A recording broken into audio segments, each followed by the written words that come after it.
তার চেয়ে বেশি ভাবে। কথা বুঝতেছেন না? আরো ভেঙে বলতে হবে। আমরা আমাদের দেশ নিয়ে যত উদ্বিগ্ন, এদের আরো টেনশন বেশি। বলেন, আমাদের দেশে শান্তি আছে না নাই? আমরা হিন্দু মুসলিমে কখনো দাঙ্গা লাগে? আসতে বলেন, কেন লাগে? ওদের পূজা পর্বণে আমাদের মাদ্রাসার ছেলেরা যে পাহারা দেয়, চিল্লায় বলেন ঠিক কিনা? আমাদের তাফসির মাহফিলের সময় ওরা ডিস্টার্ব করেন, ঢোল বাজায় না। ওদের পূজা পর্বণের সময় আমাদের তাফসির মাহফিলের ডেট হলে আমরা চেঞ্জ করে দেই। সুবহানাল্লাহ! কি সাম্প্রদায়িক সম্প্রীতির রোল মডেল। আর ওই বাংলাদেশের ব্যাপারে তারা অনেক ডিসইনফরমেশন ছড়াচ্ছিল। ভারতের অনেকগুলো গণমাধ্যম, আমি জেনারেলাইজ করব না, আমাদের প্রতিবেশী দেশের সব গণমাধ্যমকে আমি দোষ দিতে চাই না, অনেকগুলো গণমাধ্যম তারা ডিসইনফরমেশন শেয়ার করেছে।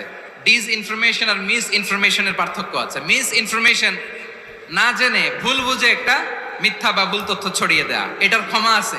আর ডিসইনফরমেশন মানে ইচ্ছা করে, প্ল্যান করে, ম্যাপ করে, ছক এঁকে মিথ্যা, গুজব, রটনা সোশ্যাল মিডিয়ায় ছড়ানো, এটার ক্ষমা আছে?